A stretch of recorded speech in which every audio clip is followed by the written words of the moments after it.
पहला सवाल, मालाबार 2023 बहुपक्षीय नौसैनिक अभ्यास का मेजबान कौन सा देश है? Option A Australia, option B Taiwan, option C France, option D Bharat. इसका सही जवाब है ऑप्शन ए ऑस्ट्रेलिया। बहुपक्षीय नौसैनिक अभ्यास मालाबार 2023 ऑस्ट्रेलिया के सिडनी में शुरू हुआ। भारतीय नौसेना के स्वदेशी फ्रंटलाइन युद्धपोत आईएनएस सह्याद्री और आईएनएस कलकत्ता 11 दिवसीय कार्यक्रम में भाग ले रहे हैं।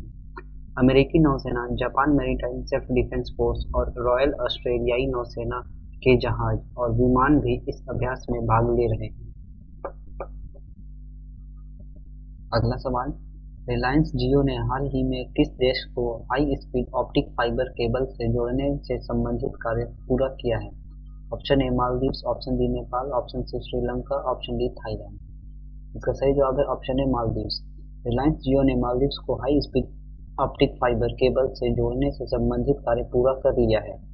Ocean connect Maldive India Asia express यानी OCM-IAX सबमरीन केबल सिस्टम को उतारने के लिए शुक्रवार को मालदीव के हुल-हुमाले में एक समारोह आयोजित किया गया। IAX केबल सिस्टम मुंबई से शुरू होता है और सिंगापुर को भारत, मलेशिया और थाईलैंड से जोड़ता है। अगला सवाल, जायद तलवार 2023 अभ्यास का मेजबान कौन सा देश है? ऑप्शन ए सऊदी अरब, ऑप्शन बी संयुक्त अरब अमीरात, option C Qatar, option D Maldives. इसका सही जवाब है ऑप्शन बी संयुक्त अरब अमीरात। द्विपक्षीय नौसैनिक अभ्यास जायद तलवार का उद्देश्य भारतीय नौसेना और UAE नौसेना के बीच अंतर संचालनीयता और तालमेल को बढ़ाना है। UAE नौसेना के साथ जायद तलवार द्विपक्षीय ड्रिल में भाग लेने के लिए INS विशाखापत्तनम और INS श्रीकंठ संयुक्त अरब अमीरात में दुबई पहुंच गए हैं। अगला सवाल, राष्ट्रपति द्रौपदी मुर्मू ने किस शहर में युद्धपोत INS विंध्यगिरि का उद्घाटन किया? Option A Mumbai, option B Calcutta, option C Chennai, option D Visakhapatnam. इसका सही जवाब है ऑप्शन बी कलकत्ता। राष्ट्रपति द्रौपदी मुर्मू ने कोलकाता में garden rich shipyards and engineers सुविधा में भारत के नवीनतम युद्धपोत INS विंध्यगिरि का उद्घाटन किया। विंध्यगिरि भारतीय नौसेना के लिए GRSC द्वारा बनाए जा रहे तीसरे जहाज का नाम है। P-17 परियोजना के पहले 5 जहाज 2019 और 2022 के बीच लॉन्च किए जा रहे हैं। GRSC भारत के प्रमुख शिपयार्डों में से एक है। अगला सवाल, भारत ने इंडिया स्टैक साझा करने के लिए किस देश के साथ समझौता ज्ञापन पर हस्ताक्षर किए हैं? Option A Kenya, option B Sri Lanka, option C Trinidad और टोबैगो, ऑप्शन सी मालदीव। इसका सही जवाब है ऑप्शन सी त्रिनिदाद और टोबैगो। भारत और त्रिनिदाद और टोबैगो ने इंडिया स्टैक साझा करने के लिए एक समझौता ज्ञापन पर हस्ताक्षर किए हैं। इंडिया स्टैक ओपन API और डिजिटल सार्वजनिक वस्तुओं का एक संग्रह है। इसका उद्देश्य बड़े पैमाने पर पहचान, डेटा और भुगतान सेवाओं को सुविधाजनक बनाना है। त्रिनिदाद और टोबैगो एक कैरेबियाई देश है। इसकी राजधानी पोर्ट ऑफ स्पेन है। अगला सवाल, माउई द्वीप जो खबरों में देखा गया था किस देश में स्थित है? Option A Mexico, option B America, option C France, option D Japan. इसका सही जवाब है ऑप्शन बी अमेरिका। माउई दूसरा सबसे बड़ा हवाई द्वीप है जो अमेरिका में स्थित है। अमेरिका में हाल की प्राकृतिक आपदा में पूरे हवाई, विशेष रूप से माउई द्वीप में कई जंगल की आग फैल रही है, जिसके परिणाम स्वरूप 55 मौतें, महत्वपूर्ण विस्थापन और संरचनाओं और व्यवसायों का विनाश हुआ है। अगला सवाल, भारतीय रिजर्व बैंक द्वारा बैंकों में जमा लावारिस जमा को ट्रैक करने के लिए कौन सा पोर्टल लॉन्च किया गया है? Option A UDGAM portal, option B Sahaj portal, option C Madad portal, option D Vishwas portal. इसका सही जवाब है ऑप्शन ए उद्गम पोर्टल। भारतीय रिजर्व बैंक ने बैंकों में जमा लावारिस जमा का पता लगाने के लिए UDGAM यानी उद्गम नाम से एक केंद्रीकृत वेब पोर्टल लॉन्च किया है, जिसकी मदद से कोई भी आम व्यक्ति बैंकों में जमा लावारिस जमा का पता लगा सकता है।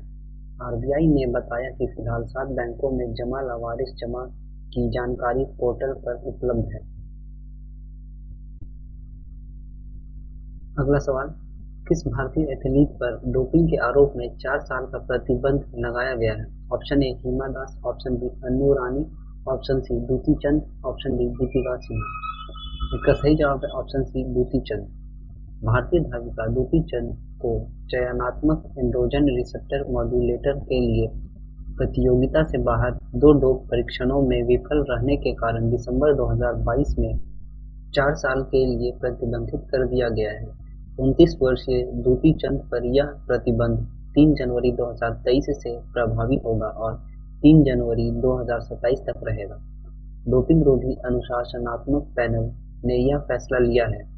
दूती ने 2018 एशियाई खेलों में 2 रजत पदक जीते हैं। अगला सवाल, भारत के पहले 3D मुद्रित डाकघर भवन का उद्घाटन किस शहर में किया गया है? Option A Bangalore, option B New Delhi, option C Mumbai, option D Kolkata. इसका सही जवाब है ऑप्शन ए बेंगलोर। केंद्रीय रेल, संचार और आईटी मंत्री अश्विनी वैष्णव ने बेंगलोर में भारत के पहले 3D मुद्रित डाकघर भवन का उद्घाटन किया। आईआईटी मद्रास और एल&टी की तकनीकी जानकारी के साथ बेंगलुरु के डाकघर भवन में 3D प्रिंटिंग तकनीक का उपयोग किया गया था। अगला सवाल, भारतीय राष्ट्रीय महासागर सूचना सेवा केंद्र ने नाविकों के लिए कौन सा ऐप लॉन्च किया है? Option A Setu Samudram, option B Samudra, option C Mahasagar, option D सागर। इसका सही जवाब है ऑप्शन बी समुद्र। हाल ही में भारतीय राष्ट्रीय महासागर सूचना सेवा केंद्र ने नाविकों और मछली पकड़ने वाले समुदाय के लिए समुद्र नामक एक नया मोबाइल एप्लीकेशन लॉन्च किया है। यह एक अत्याधुनिक ऐप है जो उपयोगकर्ताओं को उनकी सुरक्षा और मछली पकड़ने के संचालन के लिए समुद्री क्षेत्र में नेविगेट करने में मदद करता है। भारतीय राष्ट्रीय महासागर सूचना सेवा केंद्र की स्थापना 1999 में पृथ्वी विज्ञान मंत्रालय के तहत एक स्वायत्त निकाय के रूप में की गई थी।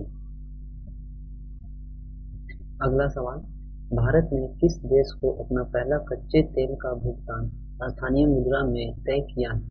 ऑप्शन ए संयुक्त अरब अमीरात, ऑप्शन बी सऊदी अरब, option C Qatar, option D Iran. इसका सही जवाब है ऑप्शन ए संयुक्त अरब अमीरात। द्विपक्षीय व्यापार को बढ़ावा देने और अमेरिकी डॉलर पर निर्भरता कम करने के प्रयास में भारत ने संयुक्त अरब अमीरात को अपना पहला कच्चे तेल का भुगतान स्थानीय मुद्रा में किया है। अगला सवाल, हाल ही में घोषित विश्वकर्मा योजना का प्रस्तावित परिव्यय कितना है? Option A 15,000 crore, option B 17,000 crore, option C 20,000 crore, option D 22,000 crore. इसका सही जवाब है ऑप्शन ए 15,000 करोड़ रुपए। प्रधानमंत्री ने युवाओं के बीच कौशल विकास में मदद के लिए 15,000 करोड़ रुपए तक के आवंटन के साथ कारीगरों के लिए विश्वकर्मा योजना की घोषणा की। यह योजना सितंबर में विश्वकर्मा जयंती पर लॉन्च की जाएगी। विश्वकर्मा जयंती 17 सितंबर 2023 को मनाई जाएगी। अगला सवाल, बिंदेश्वर पाठक जिनका हाल ही में निधन हुआ किस क्षेत्र से जुड़े थे? ऑप्शन ए सामाजिक कार्यकर्ता, ऑप्शन बी खेल, option C film, option D वैज्ञानिक। इसका सही जवाब है ऑप्शन ए सामाजिक कार्य। सुलभ इंटरनेशनल के संस्थापक, पद्म भूषण प्राप्तकर्ता और सामाजिक कार्यकर्ता बिंदेश्वर पाठक का 80 वर्ष की आयु में निधन हो गया। पाठक सुलभ इंटरनेशनल के संस्थापक थे, जो एक भारत आधारित सामाजिक सेवा संगठन है जो मानव अधिकारों, पर्यावरण स्वच्छता, अपशिष्ट प्रबंधन और सुधारों को बढ़ावा देने के लिए काम करता है। अगला सवाल, फीफा महिला विश्व कप 2023 का खिताब किस देश ने जीता है? Option A Argentina, option B Brazil, option C England, option D Spain. इसका सही जवाब है ऑप्शन डी स्पेन। फीफा महिला विश्व कप 2023 फाइनल का खिताब स्पेन ने जीत लिया है। फाइनल में स्पेन की महिला टीम ने इंग्लैंड को 1-0 से हराकर ऐतिहासिक जीत दर्ज की। स्पेन की महिला फुटबॉल टीम पहली बार विश्व चैंपियन बनी है। फाइनल मुकाबले में स्पेन के लिए एकमात्र गोल खेल के 29वें मिनट में ओल्गा कार्मोना ने किया। अगला सवाल, किस संस्था ने केंद्रीकृत वेब पोर्टल उद्गम लॉन्च किया? Option A RBI, option B SEBI, option C FCI, option D SBI. इसका सही जवाब है ऑप्शन ए आरबीआई। भारतीय रिजर्व बैंक ने एक केंद्रीकृत वेब पोर्टल उद्गम यानी unclaimed deposits gateway to access information launch किया। इस वेब पोर्टल के लॉन्च से उपयोगकर्ताओं को अपने लावारिस जमा या खातों की पहचान करने में मदद मिलेगी और वे जमा राशि का दावा कर सकेंगे। आज के सेशन